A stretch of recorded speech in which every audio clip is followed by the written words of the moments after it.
So I was like, well, how does that work? I mean, biology, doing research in physics department, is that allowed? A lot of students, let's say they are actually chemistry major, they are sometimes a physics major, but they would be reluctant to change their major in their higher studies. So it's possible. Let's welcome my sweet friend and our youngest colleague in the lab, future Dr. Tamari. Thank you for that. So give us a little intro, like where you started your undergrad and what was your major and what you're doing right now. And of course, start with your name and everything. Yeah. Yes, so my name is Tamari Kahoidze. I know last name is a little complicated, but Tamari. I started my undergrad in 2020. COVID and I started together, fortunately. I did my undergrad in chemistry, and I finished about 2 years ago. Then I had a little break after undergraduate before starting master's. I guess that was another phase of me figuring out what I wanted to do, what was the right next steps. And after that, this year, about 6 months ago, I started master's. And that's where I am at now. So you were a chemistry major, and why biology? As as a grad student? Actually, I've never thought about that. So now is the time. So first of all, I used to hate chemistry, okay? Before, even in the moment when I declared my major as chemistry, I hated chemistry. I was scared of it. And growing up, it was not something that I came to love or feel like I could do it.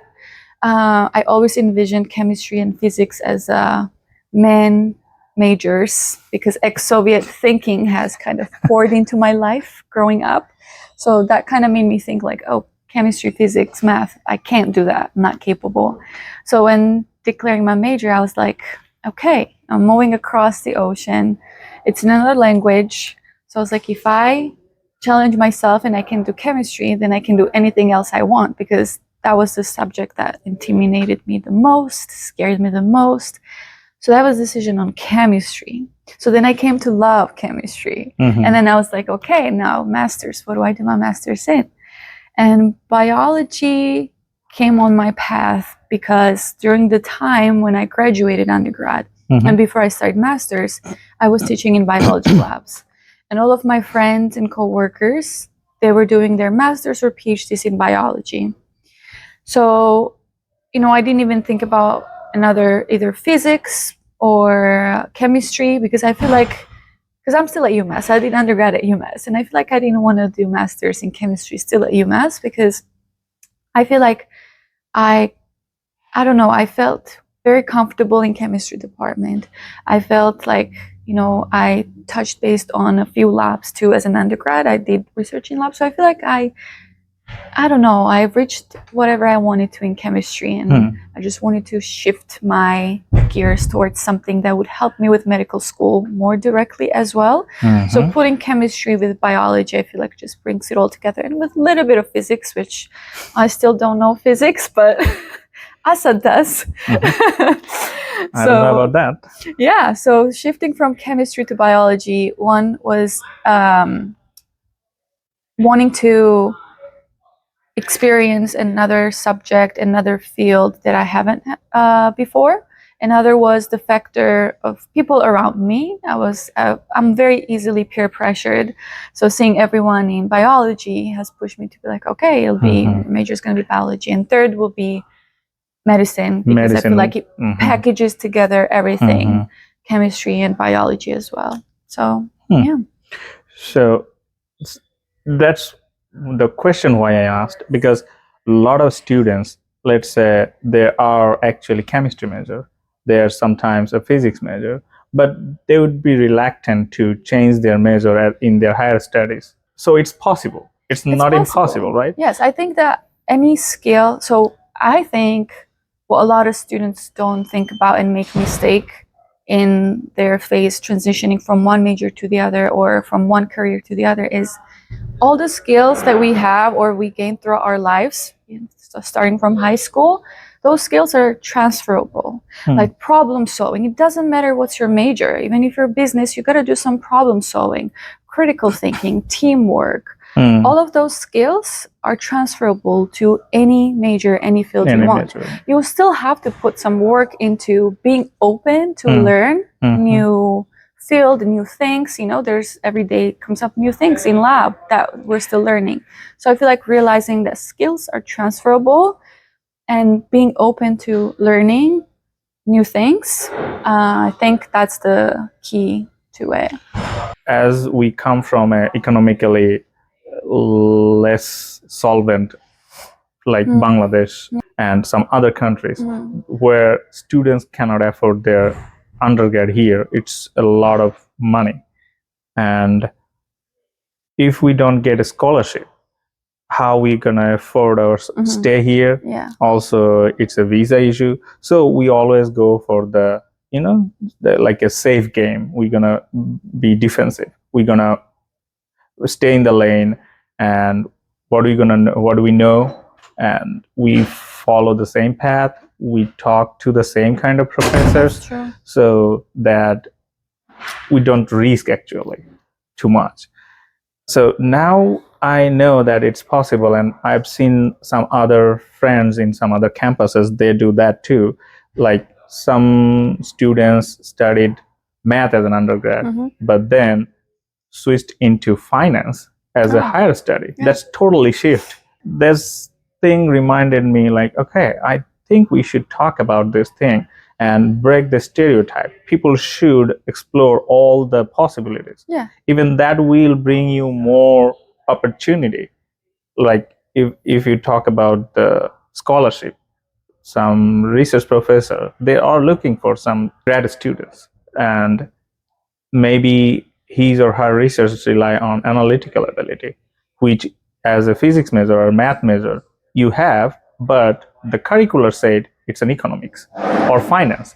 So that's based on the subject. I think if we able to tell a good story and apply and convince the professor that I'm worthy, I think that then people have a shot in getting into a higher study. I agree with that. So and it's also about finding your passion, what you're interested in.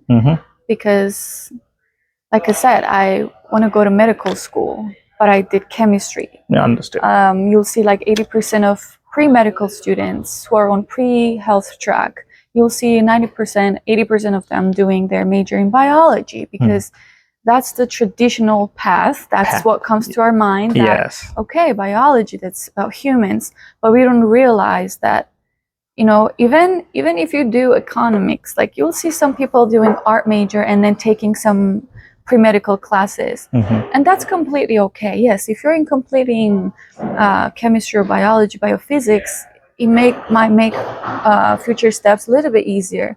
But combining your interest with, you know, whatever subjects you're interested in, together it just works out. So so when you started, and all the starting process has a little procedure, like you have to have a portfolio, like documentation, some people need to have IELTS score. So beside that, just for the program, the requirement fulfill, you need to write an SOP, an essay, right?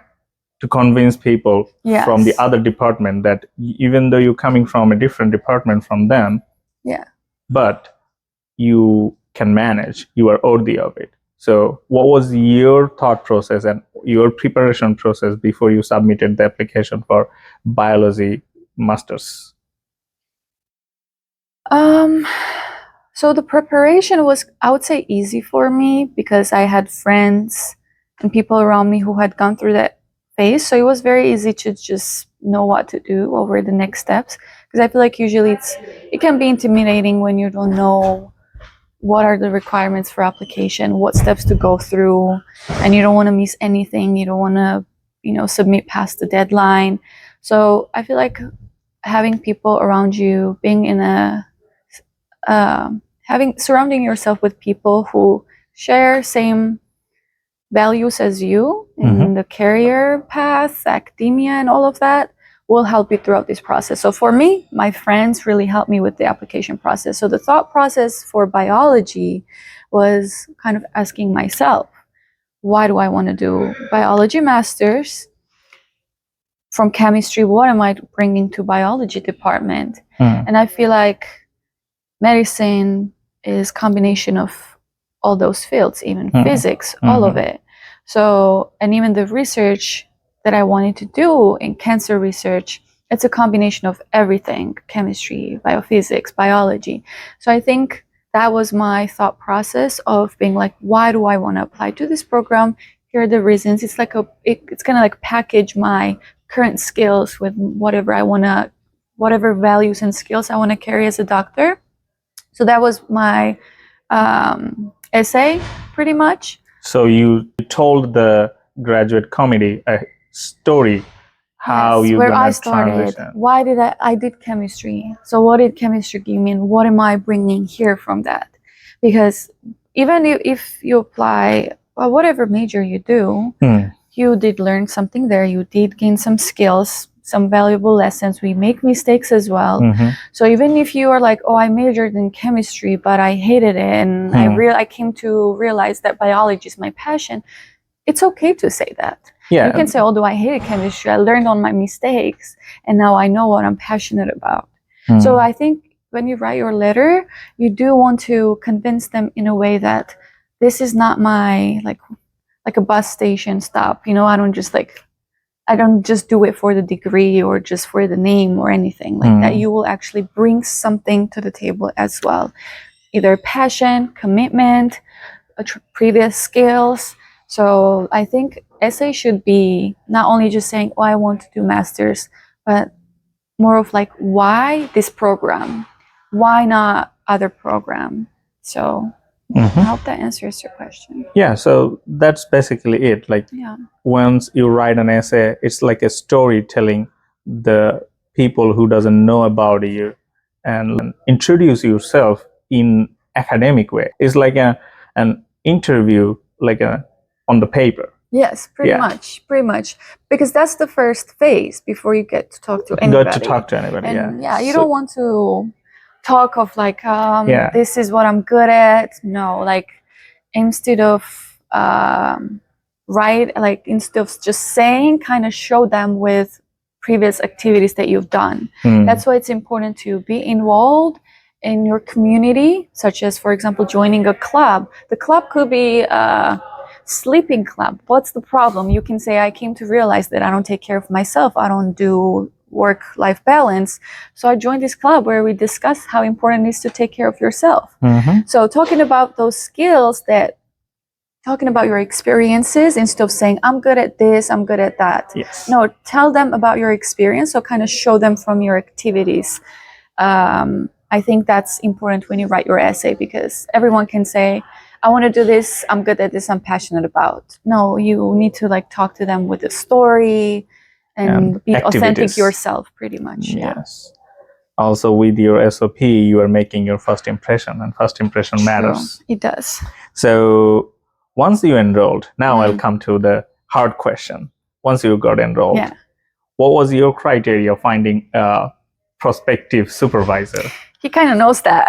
No, that's why you tell your story now. So finding a PI was a little different for me, because the way it started, so I apply, my research lab is in physics with Assad in the same lab, but my master's degree is in biology.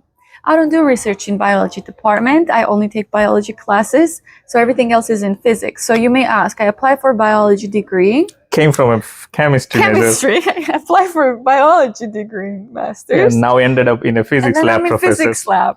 So this was not planned. I did not even, I still think I'm not good at physics. Chemistry, I overcame that. Like, oh, I'm capable of doing chemistry. But physics is still a little, not my bestie. I really wish I was good at it, but I'm not. Like, when you see him calculating values, I'm like, I got to write on the paper. He's like, that's 23 microliters. I'm like, then I know I'm not good at physics. She's exaggerating. I'm not meant for it.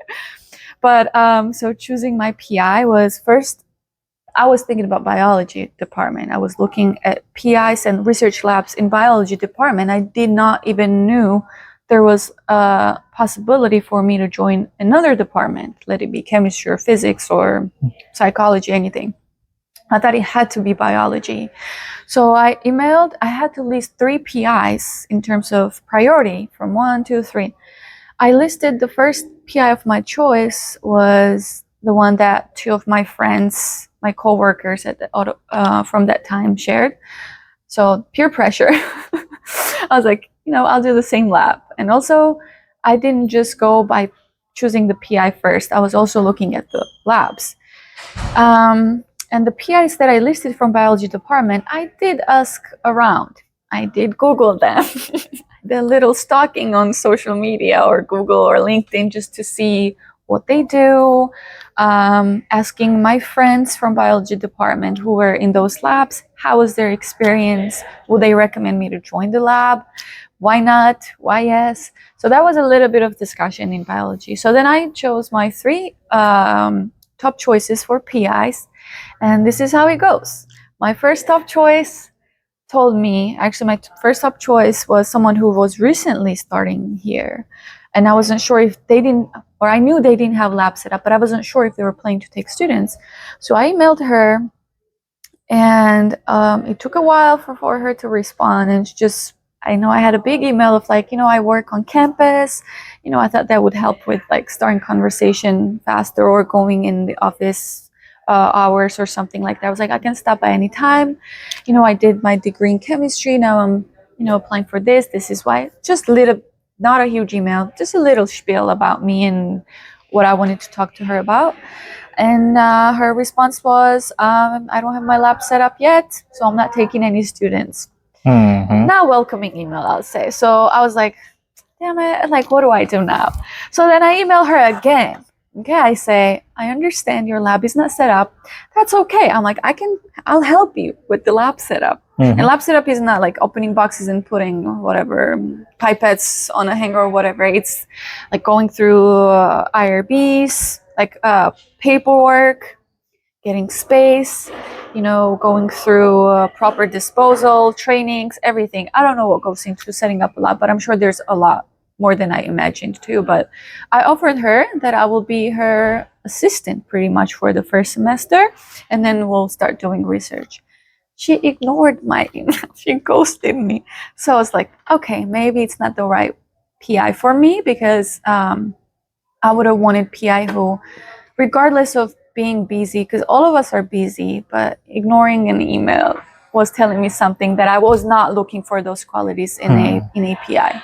So then I was like, fine, I'll just give up. I want it or not, I'll have to give up on this lab opportunity. Then I moved on to PI number 2. I emailed her and no response for a long time. Then she responded saying, I don't think I'm taking any more master students, which I knew she was in between deciding if she wanted to continue doing research or retire. So I was like, understandable. And she said, email me in a month. I emailed her, no response.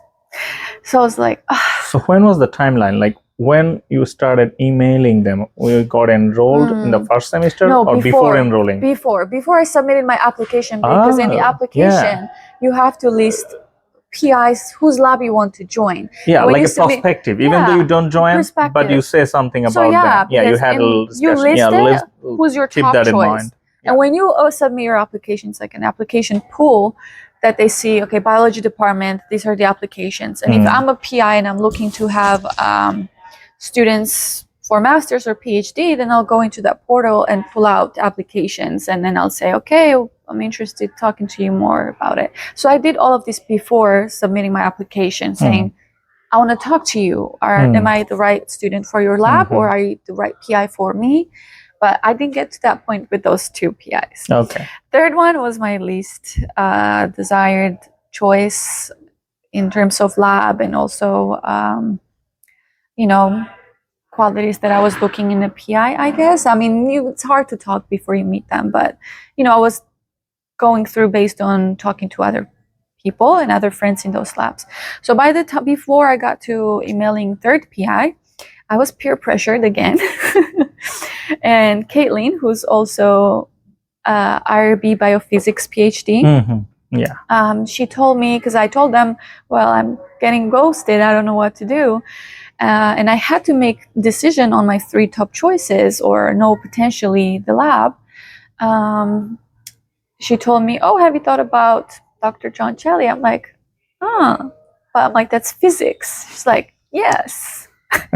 But he does some biology, like cancer biophysics. I was like, no, I can't do that. And all of my friends were there like, no, give it a try. So I was like, well, how does that work? I mean, biology, doing research in physics department, is that allowed?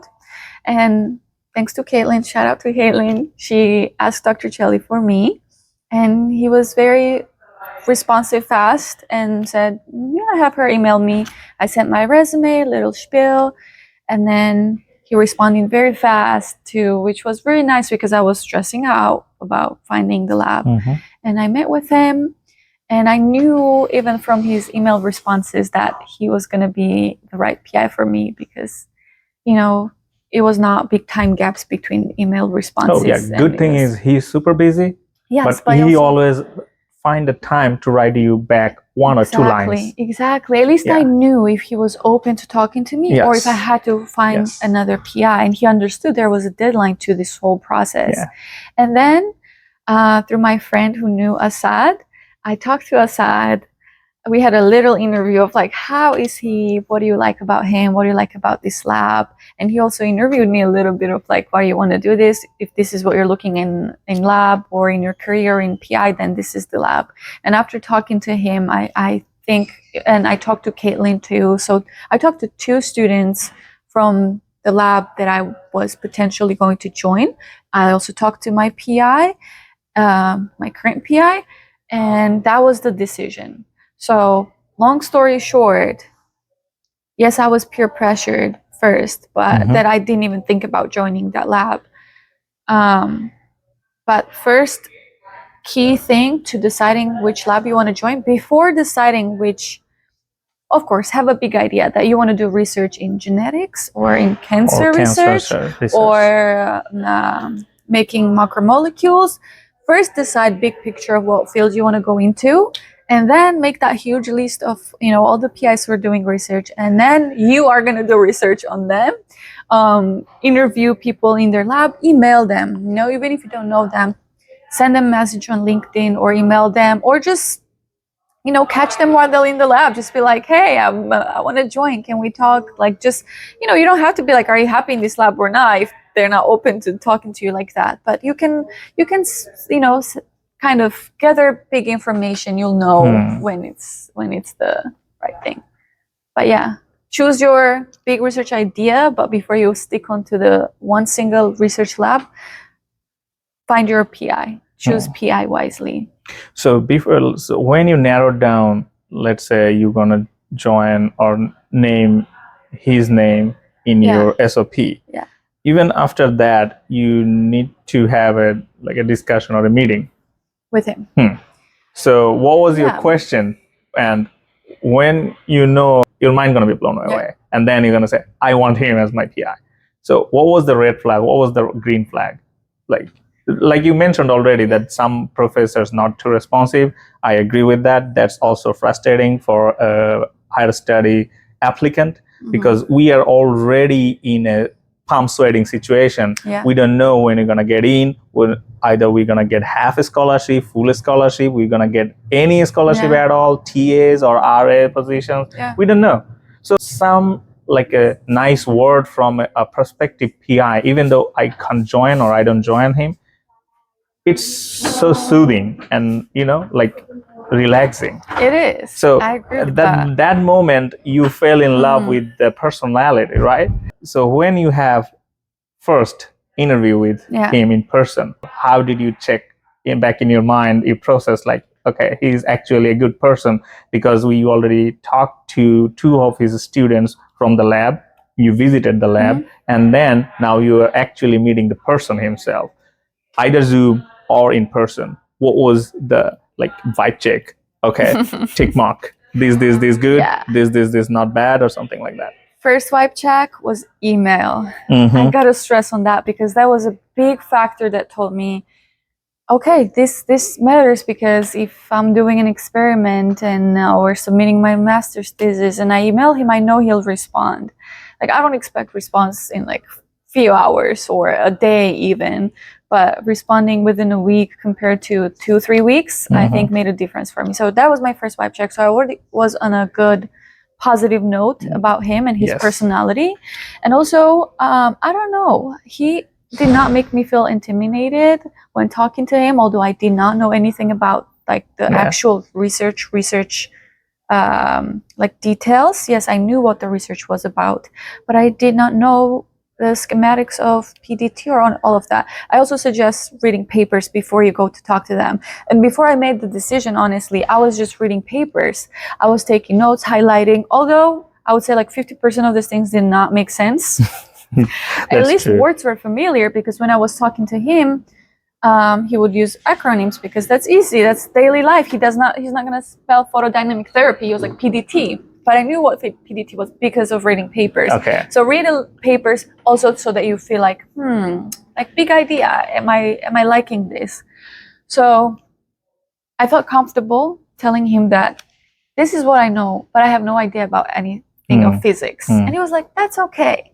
We'll find a project for you that brings your chemistry and biology so that in a way that like you use your skills. So that made me feel good, instead of him saying, oh well, kid, you're at the wrong place then. Yeah. He kind of believed that like it's possible for me to be in his lab and handle it. When I first met him, I said, yes, I don't know anything about physics. Please, like, I don't know if that's gonna work out. Physics is not my strong side, but I'm open to learning anything and everything that's needed. And it was a very friendly chat. So I was like, oh my God, I feel comfortable talking to him. Yes. Yeah, so that was a big factor. And then when I started and joined the lab, he's very nice, approachable. So this is, I think, we as a human being need some padding on the shoulder. Hey, you can do it. Don't worry about it. It's not gonna be the end of the world if you don't do it. Yeah. So look for those attitude in your professor if you wanna find a professor. If you have like 2 or 3 PIs lined up, then pick at least as you can relate with that personal level, not like educational, because at the end of the day, you are a human being, he's a human being. If your interaction and the relation is not that good, then it's going to be totally like an employee and employer. So yeah, but I think like at the end of the day, if you're in another country and you want to come to the States, which means you don't know people from that certain lab, for example, if you don't have friends in that lab or school, and you're like, how do I talk to people from that lab to ask them about their experience? I think you should put more effort into trying to reach out to these students in those labs and trying to email them, ask them about their experience. Yes, they might not say, oh, he's evil, but you'll know. And if they talk about them passionately, or they just say, oh, he's a nice guy, or they say, oh, he's very understandable and supportive, you'll know too, even through the email exchange. So put more effort into talking to people from the same lab before trying to reach the PI. Yeah.